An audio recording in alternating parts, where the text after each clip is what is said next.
సువార్త పరిచర్య కొరకైన ఈ ప్రత్యేక కూడికను బట్టి, ప్రార్థనా కూడికను బట్టి మీకు స్తోత్రాలు చెల్లిస్తున్నాం ప్రభువా. కొద్ది నిమిషాలు మీ వాక్యాన్ని మేము ధ్యానం చేసుకుంటూ ఉండగా మీరే మీ వాక్యం ద్వారా మాతో మాట్లాడండి.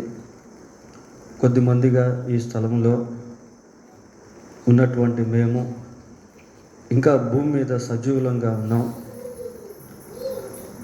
మా పరిధిలో అనేక మందిని కలుసుకునేటువంటి అవకాశాన్ని ఇంకా మేము కలిగి ఉన్నాం. మా శరీరాల్లో ఆత్మ ఇంకా నిలిచి ఉంది. మేము నడవగలము, మాట్లాడగలము, చూడగలము, మీ సువార్తను పంచుకొనగలము. అనేక అవకాశములు మా ఎదుట పెట్టబడి ఉన్నాయి ప్రభువా. కనుక ఈ రాత్రి సందేశము ద్వారా ఒక నూతన ఉద్యోగాన్ని మేము పొందుకొని ఆత్మల పంటకై ముందడుగు వేయుటకు సహాయం చేయండి. వర్తమానం వింటూ ఉండగా మీ పరిశుద్ధాత్మ మమ్మల్ని రేపునట్లుగా, మాలో అగ్నిని పుట్టించినట్లుగా సహాయం చేయండి ప్రభువా. ఆయన మీరే కనికరించి మహిమ పొందమని మా రక్షకుడైన యేసుక్రీస్తు పరిశుద్ధమైన నామములో ప్రార్థన చేస్తున్నాము తండ్రి, ఆమేన్.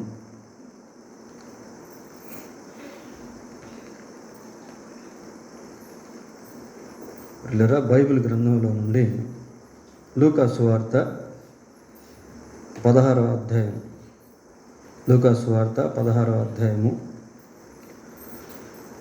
25వ వచనాన్ని చదువుకుందాం.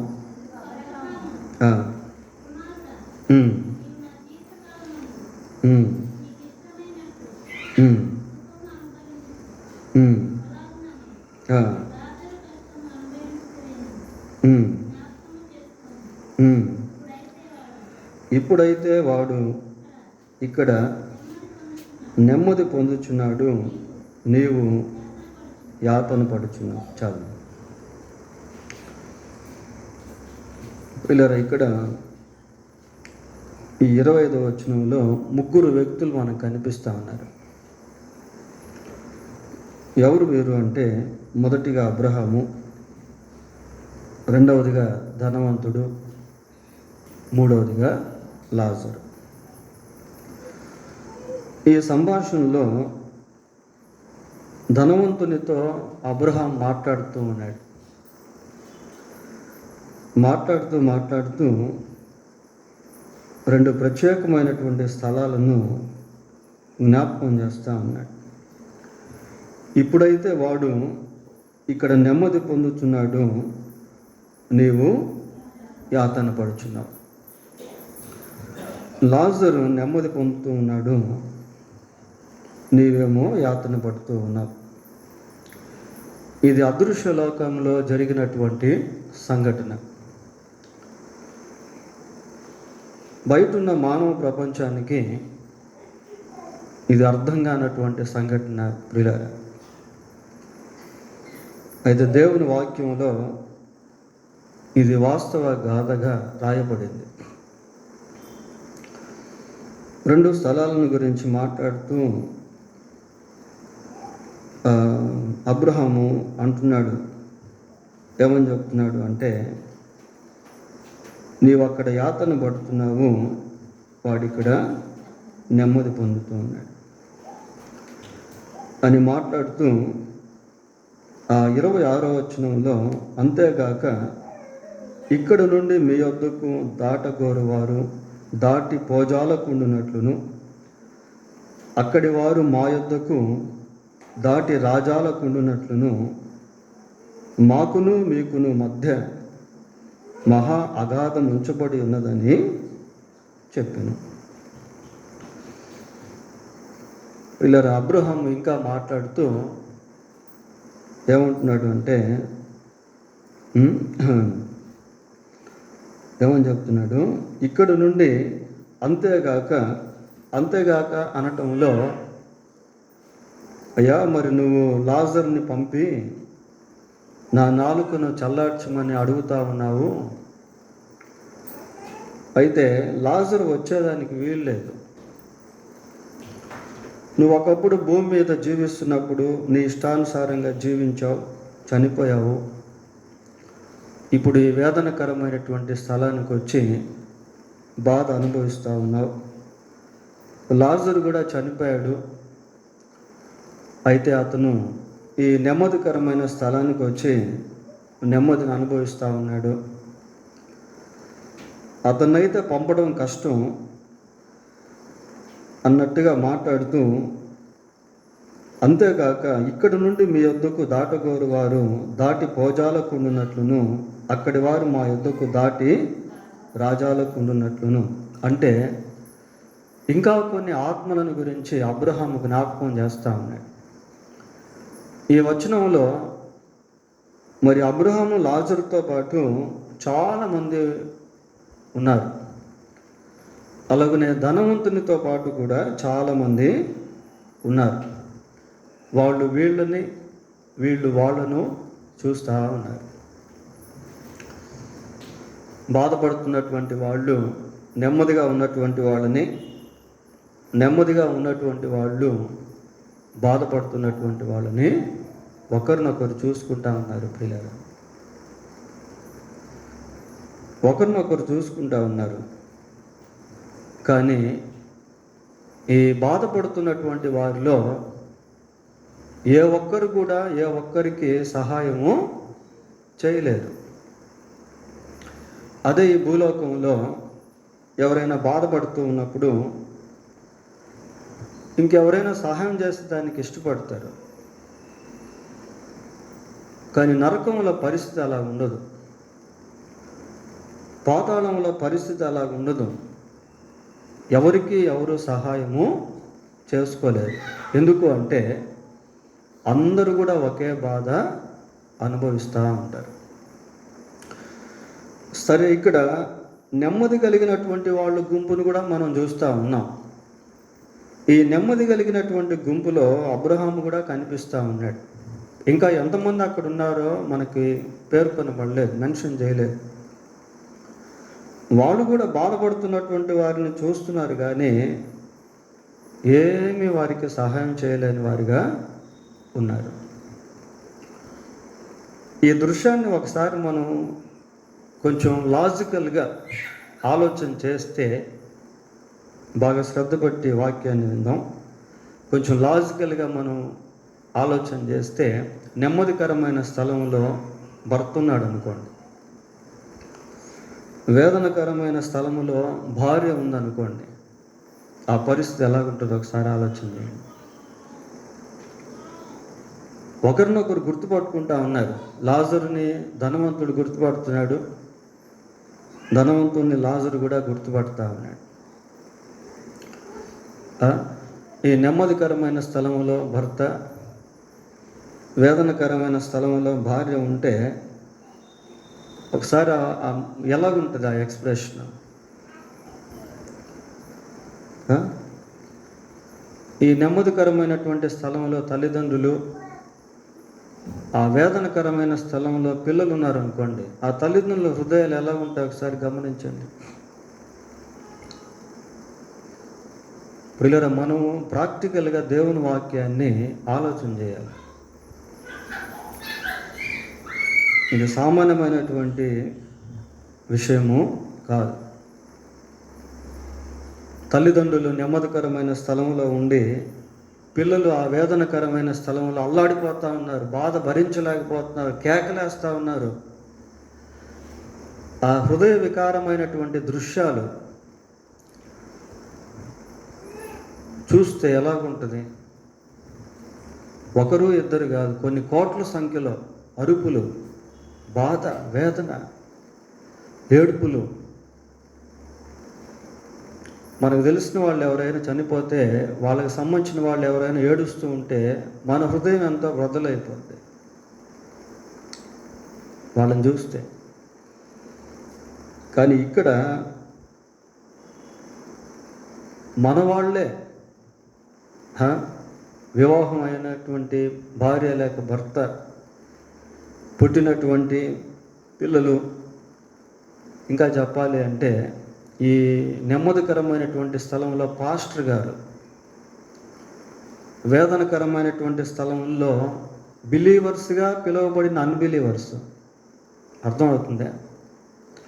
చర్చికి వచ్చిన వాళ్ళందరూ బిలీవర్స్ కాదు.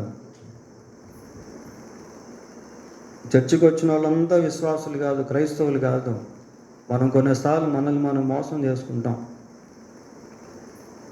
నేను చర్చికి వెళ్తున్నాను, దశంభాగం ఇస్తున్నాను, పాటలు పాడుతున్నాను, వాక్యం కూడా చెప్తున్నాను, కాబట్టి నేను ఖచ్చితంగా పరలోకానికి వెళ్తాను అనుకుంటే అది మోసమే. మోసం ప్రియులారా. చాలామంది మోసపోతారు ఆ విధంగా కూడా. ఇంకా ఎట్లాంటి వాళ్ళు మోసపోతారు అంటే, యేసు ప్రభు నామములో దయ్యాలు వెళ్ళగొట్టిన వారు, వ్యాధుల్ని బాగు చేసినటువంటి వాళ్ళు, యేసు ప్రభు నామములో ప్రవచనాలు పలికినటువంటి వాళ్ళు కూడా కొన్నిసార్లు నరకానికి వెళ్ళిపోయే అవకాశం ఉంది ప్రియులారా. చూడండి ఒకసారి మత్తయి సువార్త. మనకి ఆశ్చర్యం అది ఏంటి, యేసు ప్రభు నామంలోనే కదా వీళ్ళు దయ్యాలు వెళ్ళగొట్టారు, యేసు ప్రభు నామంలోనే కదా వీళ్ళు అద్భుతాలు చేశారు, మరి వీళ్ళెందుకు నరకానికి వచ్చారని మనకు అనిపిస్తుంది ప్రియులారా. చూడండి 7వ అధ్యాయము 21వ వచనం, 21వ వచనం చదవండి. ప్రభువా ప్రభువా అని నన్ను పిలిచి ప్రతివాడును పరలోక రాజ్యంలో ప్రవేశింపడు కానీ పరలోకమందున్న నా తండ్రి చిత్త ప్రకారం చేయువాడే ప్రవేశించును. ఆ దినమందు అనేకులు నన్ను చూచి, ప్రభువా ప్రభువా, మేము నీ నామమును ప్రవచింపలేదా, నీ నామమున దయ్యాలను వెళ్ళగొట్టలేదా, నీ నామమున అనేకమైన అద్భుతాలు చేయలేదా అని చెప్పుదురు. అప్పుడు నేను మిమ్మును ఎన్నడూనూ ఎరుగను, అక్రమము చేయవారులారా, నా యొద్ద నుండి పొండని వారితో చెప్పుదు అంటున్నారు వీళ్ళు. ప్రభువా, నీ నామంలో ప్రవచనాలు చెప్పాం కదా, నీ నామంలో దయ్యాలను కూడా వెళ్ళగొట్టాం కదా, నీ నామంలోనే కదా మేము అద్భుతాలు చేసాం అంటున్నారు పిల్లలు. ఆయనేమంటున్నాడు, నేను మిమ్మల్ని ఎన్నడూను ఎరగను, అక్రమం చేయవారులారా, నా యొద్ద నుండి పొండి అంటున్నాడు.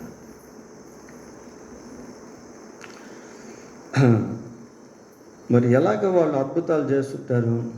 దేవుడైనా అద్భుతాలు చేసింది అంటే కొన్నిసార్లు దేవుడే చేస్తాడు. ఎందుకంటే వాళ్ళ కోసం కాదు, ఇతరుల కోసం, ఇతరులకు మేలు చేసేదాని కోసం.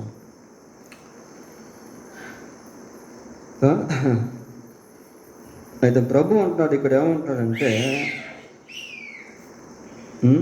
ప్రభువా ప్రభువా నన్ను పిలిచి ప్రతివాడును పరలోక రాజ్యంలో ప్రవేశింపుడు కానీ పరలోకమందున్న నా తండ్రి చిత్త ప్రకారము చేయువాడే, తండ్రి చిత్త ప్రకారం చేయువాడే పరలోకంలో ప్రవేశిస్తాడు.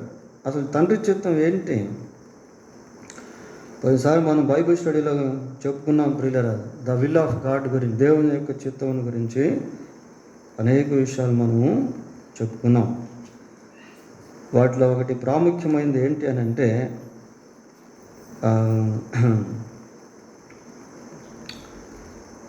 చూడండి యోహాను సువార్త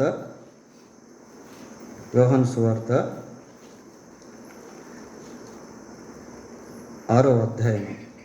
ఇక్కడ తండ్రి చిత్తం గురించి చాలా ప్రాముఖ్యమైన విషయం మనకు కనబడుతుంది. 40వ వచనం. కుమారుని చూచి ఆయన యందు విశ్వాసముంచి ప్రతివాడును నిత్య జీవం పొందుటయే నా తండ్రి చిత్తం. అది మెయిన్ ప్రియులారా. యేసుక్రీస్తును చూసి ఆయన యందు విశ్వాసం ఉంచుటయే, ప్రతివాడు నిత్య జీవం పొందుటయే నా తండ్రి చిత్తం. అంటే వీళ్ళు యేసుక్రీస్తునందు పాప క్షమాపణ కొరకు విశ్వాసం ఉంచి నిత్య జీవానికి వారసు అయినటువంటి వారుగా కనబడటం లేదు. అందుకే ఆ రీతిగా పిలువబడుతున్నారు. సరే, ఈ నెమ్మదికరమైనటువంటి స్థలంలో విశ్వాసులు ఉండి అదే సంఘానికి సంబంధించిన తోటి విశ్వాసులుగా పిలువబడినటువంటి వారు ఆ వేదనకరమైన స్థలంలో ఉన్నారనుకోండి, వీళ్ళకి ఎట్లుంటుందో ఒకసారి గమనించండి, ఆలోచన చేయండి. అరే, నా పక్కన కూర్చొని పాటలు పాడారు, నాతో కలిస్తే మందిరానికి వచ్చారు, నాతో పాటు బైబిల్ కూడా చదివారు, మేమందరం కలిసి మందిరానికి వెళ్ళేవాళ్ళం. ఇప్పుడు ఈ లాజరు ధనవంతుడు బ్రతుకున్నప్పుడు ఇద్దరు పక్కనే ఉన్నారు, ఇద్దరిని ఒకరొకరు చూసుకున్నారు. ఆయనే రొట్టె ముక్కలు ఏం తిన్నాడు, ఈ లాజరు ఎట్లాంటి స్థితిలో ఉన్నాడు, ధనవంతుడు చూశాడు, ధనవంతుడు ఎటువంటి స్థితిలో ఉన్నాడు, లాజరు చూశాడు. కానీ ఇప్పుడు మాత్రం అలాగే లేరు ప్రియులారా. అతను ఒక స్థలంలో, ఇతను ఒక స్థలంలో ఉన్నాడు. అయితే మధ్యలో ఏముందట? మహాగతం, గ్రేట్ గల్ఫ్ అనేది ఉంది, మహా అగాధం ఉంది. అంటే అక్కడ వాళ్ళు ఇంక ఇక్కడికి రాలేరు. ఇక్కడ వాళ్ళు ఒకవేళ సహాయం చేయాలనుకున్నా అక్కడికి వెళ్ళలేరు. చనిపోయిన తర్వాత ఎవరికి ఎవరు సహాయం చేయలేరు ప్రియులారా. మనం చనిపోయిన తర్వాత ఎవరికైనా సువార్త చెప్పగలమా? చెప్పలేము. చనిపోయిన తర్వాత ఎవరినైనా దేవుని సన్నిధికి తీసుకుని రాలేము. చనిపోయిన తర్వాత ఒక సువార్త పత్రిక, ఒక చిన్న కరపత్రిక అయినా మనం ఎవరికైనా ఇవ్వగలమా? ఇవ్వలేము. అంటే మనం బ్రతుకున్నప్పుడు ఎంత ప్రాముఖ్యమో ఒకసారి అర్థం చేసుకోండి, ఎంత అవసరమో మన శరీరం మనం అర్థం చేసుకోవాలి. పౌలు అంటున్నాడు, నా పనికి నా శరీరము ఫలసాధనము అంటున్నాడు. అబ్రహం ఏమంటున్నాడంటే, అంతేగాక ఇక్కడ నుండి మీ యొద్దకు దాటగోరు వారు దాటి భోజాలకుండునట్లును, అక్కడి వారు మా యొద్దకు దాటి రాజాలకుండునట్లును మీకును మాకును మధ్య మహా అగాధము ఉంచబడి ఉన్నది. ఇంకట్ట చెప్పిన తర్వాత ఇతనికి అర్థమైపోయింది, ఇంకా నేను బ్రతిమలాడటము వేస్ట్, నాకు ఇంకెవరు కూడా సహాయము చేసేవారు లేరు. నాకై నేను ఈ వేదనకరమైన స్థలంలో నుండి బయటకు రాలేను, ఎవరు కూడా నన్ను ఈ వేదనకరమైన స్థలంలో నుండి బయటకు తీసుకుపోలేరు, ఇక నా జీవితము ఇంతే అని అర్థమైపోయింది ప్రియాలు. అర్థమైపోయింది కాబట్టి ఏమంటున్నాడు? అలాగైతే అంటున్నాడు. అదే కదా అనింది. అప్పుడు అతడు, తండ్రి అలాగైతే ఎలాగైతే నా విషయం ఇలాగ అయిపోయింది, ఇంకా నాకు ఇంకా వేరే అవకాశం లేదు కాబట్టి ఇంకా నన్ను గూర్చినటువంటి ఆలోచన చేసుకోవడం వృధా. I have no any option or any chance to escape from this place, from this punishment అని చెప్పి ఆలోచన చేసి మళ్ళీ అడుగుతున్నాడు పిల్లలు. ఇంకొక రిక్వెస్ట్ అడుగుతున్నాడు, చదవండి అది. నాకు 5 సహోదరులు ఉన్నారు, వారును ఈ వేదనకరమైన స్థలముకు రాకుండా వారికి సాక్ష్యం ఇచ్చుటకై నా తండ్రి ఇంటికి వానిని పంపవలనని నిన్ను వేడుకొనుచున్నాను. అలాగైతే నాకు 5 సహోదరులు ఉన్నారు. ఈ 5 సహోదరులు ఎక్కడున్నారు? భూమి మీద ఉన్నారు. అంటే భూమి మీద ఉన్నటువంటి 5 సహోదరులను గురించి ఈ ధనవంతుడు జ్ఞాపకం చేసుకుంటున్నాడు పిల్లరా. అంటే చనిపోయినటువంటి వాళ్ళు బ్రతుకున్నటువంటి వాళ్ళని జ్ఞాపకం చేసుకునేదానికి అవకాశం ఉంది అన్నదానికి ఇదొక మంచి నిదర్శనం.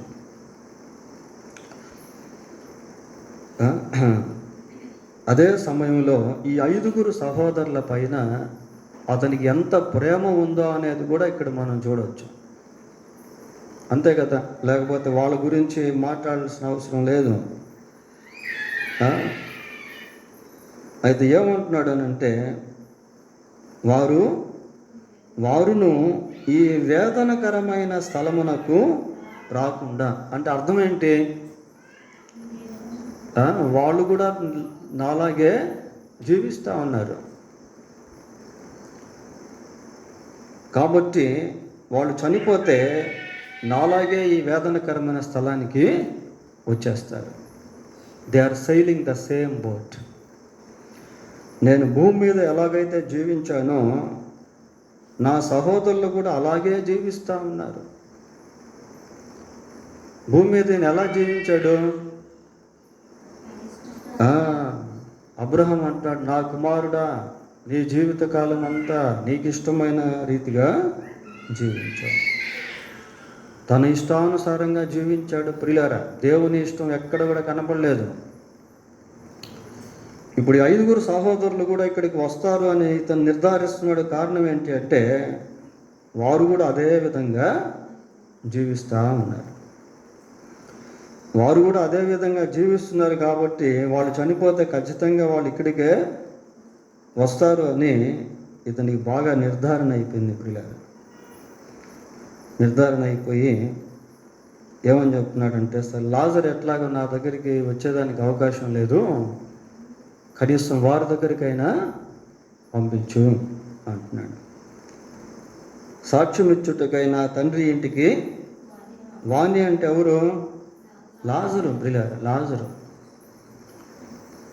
మహా అగాధం ఉంది మీకు మాకు మధ్య, నా నాలుకను చల్లార్చేదానికి అతను వచ్చేదానికి అవకాశం లేదంటున్నావు, కాబట్టి కనీసం ఈ లాజర్ని నా సహోదరుల దగ్గరకైనా పంపించు. వాళ్ళు కూడా ఇక్కడికి వచ్చేదానికి సిద్ధంగా ఉన్నారు చచ్చిపోతే. కాబట్టి వాళ్ళు చావక ముందు ఈ లాజర్ అక్కడికి వెళ్తే వాళ్ళు మారు మనసు పొందుతారు అని తర్వాత భాగంలో అంటాడు. ప్రియులారా, సాక్ష్యం ఇచ్చుటకై నా తండ్రి ఇంటికి వాడిని పంపవాలను. సాక్ష్యం ఇచ్చుటకై అంటే ఒకవేళ లాజర్ వెళ్ళాడు అనుకోండి, దేని గురించి సాక్ష్యం ఇస్తాడు చెప్పండి? మనం జస్ట్ ఇమాజినేషన్. లాజర్ వెళ్ళాడు, 5 సహోదరుల దగ్గరికి వెళ్ళాడు. వెళ్తే ఒకవేళ దేని గురించి సాక్ష్యం ఇస్తాడు అంటే జస్ట్ మనం ఇమాజిన్ చేసుకుంటే దేని గురించి సాక్ష్యం ఇస్తాడు అంటే ఆ వేదనకరమైన స్థలమును గురించి సాక్ష్యం ఇస్తాడు, నెమ్మది కలిగిన స్థలమును గురించి సాక్ష్యం ఇస్తాడు, అబ్రహామును గురించి సాక్ష్యం ఇస్తాడు, అక్కడ ఇంకా ఎవరెవరైతే చూశారో వారి గురించి చెప్తాడు, ఆ మహా అగాధం గురించి చెప్తాడు, లాస్ట్ ఇంకెవరి గురించి చెప్తాడు? తన సహోదరుని గురించి కూడా చెప్తాడు. 5 మందికి వారి సహోదరుడు ఏమయ్యాడో అనే దాని గురించి కూడా చెప్తాడు. ప్రియులారా, ఎందుకు అంటే ఈ లాజరు ప్రత్యక్ష సాక్షి, పాతాళ లోకానికి సంబంధించిన ప్రత్యక్ష సాక్షి ఈ లాజరు. ప్రియులారా,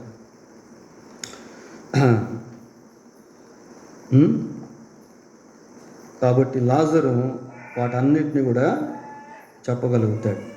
ఇక్కడ కొంచెం మనం ఆగి ఆలోచన చేస్తే లాజరే కాదు ప్రియులారా, లాజర్ కంటే ఎక్కువగా మనం ఇతరులకు దేవుని గురించి చెప్పగలం. ఎందుకు అంటే దేవుడు అద్భుతమైనటువంటి తన గ్రంథాన్ని మన చేతికి ఇచ్చాడు. ఈ గ్రంథంలో మరణించిన తర్వాత మనిషి ఎక్కడికి వెళ్తాడో అనేది చాలా స్పష్టంగా దేవుడు తెలియజేశాడు. లాజర్కి భూమి మీద ఉన్నటువంటి మనుషులకు చెప్పేదానికి అవకాశం లేదు, కానీ మనకైతే ఆ అవకాశం ఉంది. మార్కు సువార్త 16వ అధ్యాయము, మార్కు సువార్త 16వ అధ్యాయము 16వ వచనం ఒకసారి చూడండి. నమ్మి బాప్తీసం పొందినవాడు రక్షింపబడును, నమ్మని వానికి శిక్ష విధింపబడును. ఇక్కడ రక్షణను గురించి శిక్షణ గురించి యేసు ప్రభు చాలా స్పష్టంగా చెప్పారు. రక్షింపబడినటువంటి వాళ్ళు నెమ్మదికరమైన స్థలంలో ఉంటారు, నమ్మనటువంటి వాళ్ళు శిక్షా స్థలానికి వెళ్ళిపోతారు. అంటే ఇక్కడ మనం చాలా స్పష్టంగా గుర్తించాల్సింది ఏంటి అంటే, మనిషి ఎందుకు పరలోకానికి వెళ్తాడు, మనిషి ఎందుకు నరకానికి వెళ్తాడు, ఆ 2 ప్రశ్నలకి జవాబు మన దగ్గర ఉంది ప్రియులారా, మన దగ్గర ఉంది. ఏమని చెప్తున్నాడు యేసు ప్రభు? నమ్మి బాప్తీసం పొందినవాడు రక్షింపబడును, నమ్మని వానికి శిక్ష విధింపబడును. దేన్ని నమ్మాలి? 15వ వచనం చదవండి. మీరు సర్వలోకమునకు వెళ్ళి సర్వ సృష్టికి సువార్తను ప్రకటించండి. సువార్తను ప్రకటించండి. ప్రియులారా, ఈ సువార్తను దేవుడు మనకి ఇచ్చాడు ప్రకటించేదానికి. ఈ సువార్తను మనం ప్రకటించినప్పుడు ఆ సువార్త విని ఎవరైతే యేసుక్రీస్తునందు విశ్వాసం ఉంచుతారో వారందరూ కూడా రక్షింపబడతారు. నమ్మి బాప్తీసం పొందినవాడు రక్షింపబడినాడు. ఈ సువార్త విని ఎవరైతే నమ్మకుండా చనిపోతారో వాళ్ళంతా కూడా శిక్షకి వెళ్ళిపోతారు. So God has given us the heavenly key. దేవుడు మనకు పరలోక రాజ్యపు తాళపు చెవిని ఇచ్చాడు. We must open it, we must use it. మనం దీన్ని వాడాలి. ఏంటంటే సువార్త ప్రకటించేది, ఏదో ఒక విధంగా ఒక వ్యక్తికి సువార్త ఇవ్వడం, ఏదో ఒక విధంగా.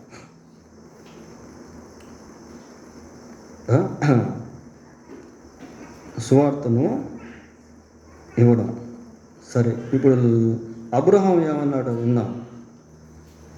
లాజరు ఆ యొక్క ధనవంతుని యొక్క రిక్వెస్ట్కి అబ్రహాం ఏమన్నాడు ఒకసారి చదవండి. అందుకు అబ్రహాము వారి వద్ద మోషేయు ప్రవక్తలను ఉన్నారు, వారి మాటలు వినవలనని అతనితో చెప్పగా. అబ్రహాం అంటున్నాడు, వాళ్ళ వద్ద మోషే ప్రవక్తలు ఉన్నారయ్యా, వాళ్ళు చెప్పేటువంటి మాటలు వినండి. కొన్నిసార్లు ఈ వచనాన్ని బట్టి బహుశా ఇది మోషే కాలంలో జరిగినటువంటి సంఘటనేమో అన్నట్టు అనిపిస్తుంది. అయితే 31వ వచనానికి వచ్చేసరికి అక్కడ మోషేయు ప్రవక్తలను బ్రాకెట్లు ఏమని రాశారు? చెప్పిన మాటలు అని ఉంటుంది. అంటే ఆల్రెడీ వాళ్ళు మాట్లాడేసినటువంటి మాటలు భూమి మీద ఉన్నాయి అని అర్థం. సరే, మోషేయు ప్రవక్తలు ఉన్నారు, వారి మాటలు వినవలనని అతనితో చెప్పగా అతడు తండ్రివైన అబ్రహామా అలాగూ అనవద్దు. మృతుల్లో నుండి ఒకడు వారి వద్దకు వెళ్ళిన ఎడల వారు మారు మనసు పొందుదురని చెప్పాను. మారు మనసుని గురించి మాట్లాడుతున్నాడు. మృతుల్లో నుండి ఒకరు వారి వద్దకు వెళ్తే వాళ్ళు మారు మనసు పొందుతారు. ఇది ఎంతవరకు వాస్తవము? మృతుల్లో నుండి ఒక వ్యక్తి అంటే దీన్ని కూడా మనం కొంచెం లాజికల్గా ఆలోచన చేస్తే నిజంగానే లాజర్ని అబ్రహాం పంపించాడు అనుకోండి. లాజర్ మనుషులు కనిపిస్తాడా? ఎందుకు కనిపించడు?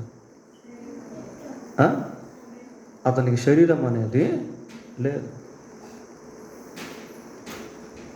ఒకవేళ లాజర్కి మనం కనిపించవచ్చేమో కానీ మనకు లాజర్ కనిపించాడు ప్రియులారా.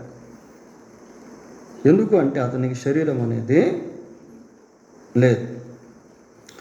ఒకవేళ కనిపించాడే అనుకోండి, ఏమంటారు అతన్ని? దయ్యం అంటారు ప్రియులారా. భూతం, దయ్యం అంటారు. కనిపించేదానికి అవకాశం లేదు. ఒకవేళ కనిపించిన దయ్యం, భూతం అంటారు. పోనీ దయ్యం చెప్పేది ఎవరైనా నమ్ముతారా? దయ్యం చెప్పేది ఎవరైనా నమ్ముతారా? ఒకవేళ కనిపించడు, కనిపిస్తే దయ్యం, భూతం అంటారు. వాస్తవానికి చనిపోయినటువంటి మనుషులు ఎవరు కూడా దయ్యాలు కారు. దయ్యాలు కాదు ప్రియులారా. దయ్యాలు ఉన్నాయి, లేవని కాదు. అయితే దయ్యాలు చెప్తే దయ్యాలు కూడా చెప్తాయి, కానీ జనాలు ఎక్కువ నమ్మరు. సువార్త దయ్యాలకు కూడా తెలుసు ప్రియులారా. చూడండి ఒకసారి అపోస్తుల కార్యములు 16వ అధ్యాయం అపోస్తుల కార్యములు 16వ అధ్యాయం 16వ వచనం చదవండి.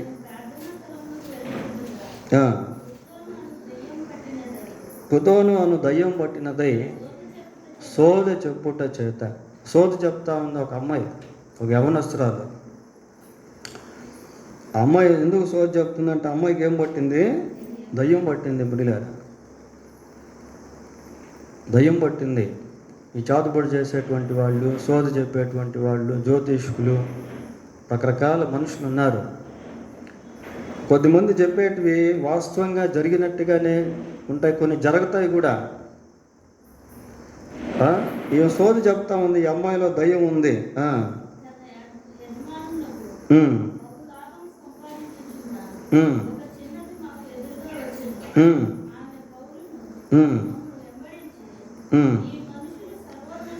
ఏమని చెప్తుంది? ఈ మనుష్యులు సర్వోన్నతుడైన దేవుని దాసులు, వీరు మీకు రక్షణ మార్గము ప్రచురించువారై ఉన్నారని కేకలు వేసి చెప్పింది. ఎవరు చెప్పారు ఈ మాటలు?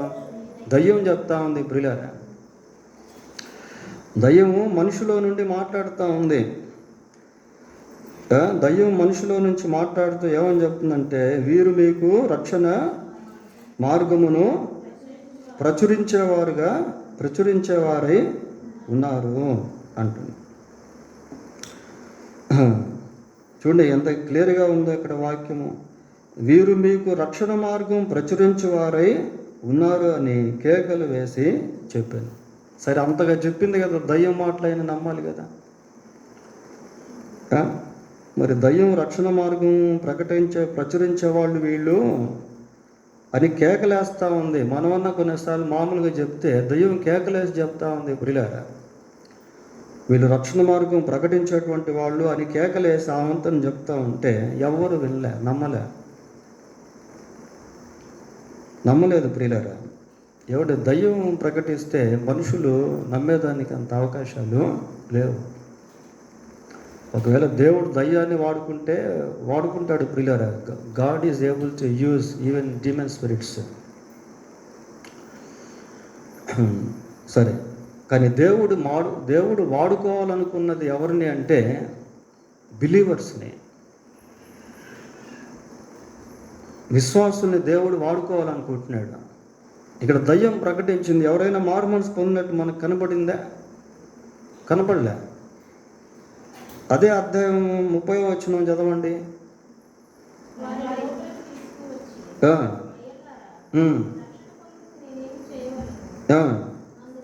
అందుకు వారు, వీళ్ళు దయ్యాలు కాదు ప్రియులారా, సేవకులు, ప్రభు అయిన యేసునందు విశ్వాసం ఉంచుము, అప్పుడు నీవును నీ ఇంటి వారును రక్షణ పొందుదురని చెప్పి అతనికి అతని ఇంటనున్న వారందరికీ దేవుని వాక్యమును బోధించిరి. రాత్రి ఆ గడియలోనే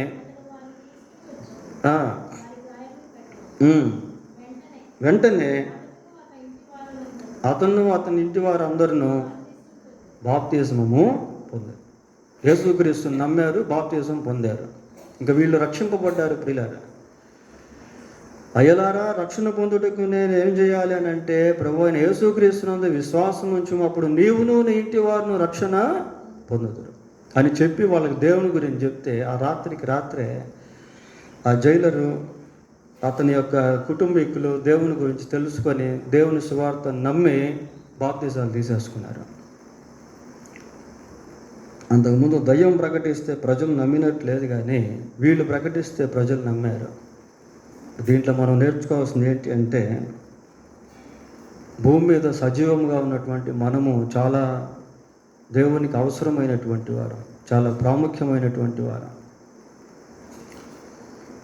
కానీ ఎంతమందికి మనం సువార్త ప్రకటించగలుగుతున్నాం? అదృశ్య లోకములో ప్రజలు ఎంత దుర్భరమైనటువంటి బాధ అనుభవిస్తున్నారు అనేది మనం ప్రాక్టికల్గా ఆలోచించాలి. ప్రియులారా,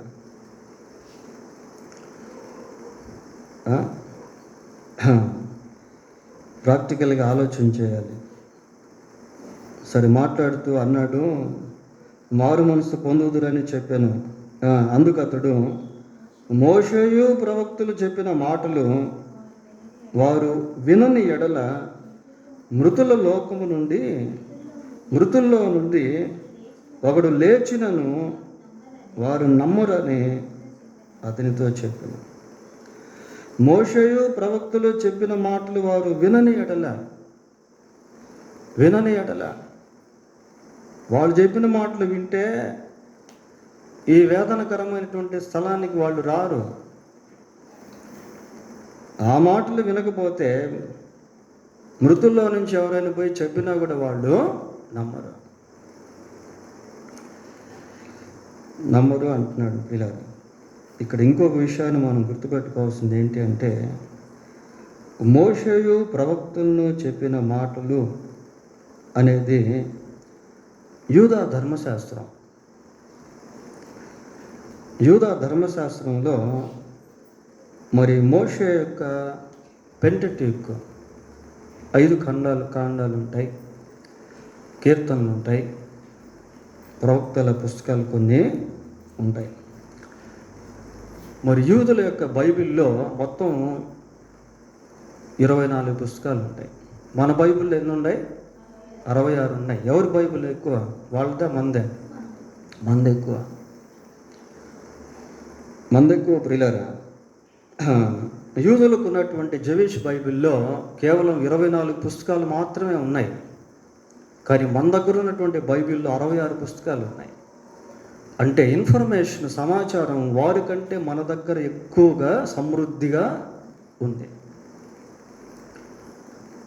యూదుల్లో ధర్మశాస్త్రాన్ని వాళ్ళు ఏ విధంగా వాడుతారు అంటే, జస్ట్ చదువుతారు అంతే, కానీ సంఘంలో చదివేది మాత్రమే కాకుండా దాన్ని ఎక్స్ప్లెయిన్ చేస్తారు, వివరిస్తారు. అట్టి ప్రక్రియ పరిశుద్ధాత్మ దేవుని ప్రియులారా. ఈ వివరించేటువంటి కార్యము పరిశుద్ధాత్మ దేవుడు. అందుకే పేతురు వాళ్ళు పరిశుద్ధాత్మతో నింపబడినప్పుడు పెంతెకోస్తు దినమందు పేతురు ఏం చేశాడు అంటే, పాత నిబంధన వాక్యాలను తీసుకొని దాన్ని ఎక్స్ప్లెయిన్ చేసి యేసుక్రీస్తు గురించి ప్రజలకు ప్రకటించాడు. అప్పటికప్పుడే 3000 మంది మారు మనసు పొందాడు. ఫిలిప్పు నపుంసకుని దగ్గర ఉన్న ఆ యెషయా గ్రంథం 53వ అధ్యాయంలోని గొర్రెపిల్లను గురించి, వధుకు తేబడిన గొర్రెపిల్లను గురించి చదివి దాని గురించి యేసు ప్రభుని గురించి ఎక్స్ప్లెయిన్ చేసేసరికి నపుంసకుడు మారు మనసు పొందేశాడు. అలా వివరించి వాక్యం చెప్పేటువంటి గొప్ప ఆధిక్యతను దేవుడు సంఘానికి ఇచ్చాడు, మనకిచ్చాడు. మరి ఎంతమంది మనం దీన్ని సద్వినియోగం చేసుకుంటున్నాం?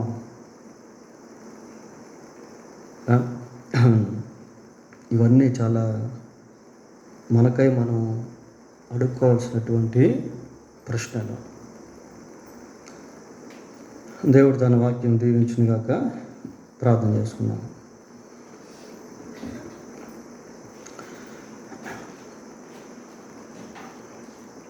పరిశుద్ధుడైన మా దేవా, మీకు వందనాలు, స్తోత్రాలు. ఈ రాత్రి మీరు ప్రేమించి మాకు ఇచ్చినటువంటి కనువిప్పు కలిగించే ఈ వర్తమానాన్ని బట్టి మీకు స్తోత్రాలు చెల్లిస్తున్నాం. భూమి మీద సజీవంగా ఉన్నటువంటి మేము అదృశ్య లోకంలో జరుగుతున్నటువంటి సంఘటనలపై దృష్టి పెట్టి మా వంతు పని భూమి మీద మేము చేయవలసింది చేయుటకు మీరే దయతో కనికరించి మాకు సహాయం చేయండి. ఇంకా సజీవముగా భూమి మీద మేము ఉన్నాం. అనేక అవకాశములు మీ కృపచేత మాకు ఇవ్వబడి ఉన్నాయి. కోట్ల కొలది ప్రజలు ఆ 5 సహోదరుల వలె భూమి మీద బ్రతుకుతూ ఉన్నారు ప్రభువా. ఆయన వేదనకరమైన స్థలంలో ఉన్న ఆ ధనవంతునికి ఉన్న భారము మాకును దయచేయమని వేడుకుంటూ ఉన్నాము. ఆ ధనవంతునికి ఆ రోజు ఎలాగో తెలుసో 5 సహోదరులు చనిపోతే ఇక్కడికి వస్తారు అని మాకును మీ వాక్యము ద్వారా మీరు ముందుగానే బయలుపరిచారు ప్రభా, ఎవరు నరకానికి వెళ్తారో అని. కనుక మేము పరలోక సంబంధమైన బాధ్యత కలిగి, భారం కలిగి మా జీవన కాలంలో ఆయన కొద్దిమందికైనా మీ సువార్త ప్రకటించేవారముగా, నశించిపోతున్న ఆత్మల కొరకై మీ పాదములు పట్టుకునేవారముగా, మిమ్మల్ని వేడుకునే వారముగా ఉండుటకు మాకు దయతో సహాయం చేయమని మా రక్షకుడైన యేసుక్రీస్తు పరిశుద్ధమైన నామంలో ప్రార్థన చేస్తున్నాము తండ్రి. ఆమేన్.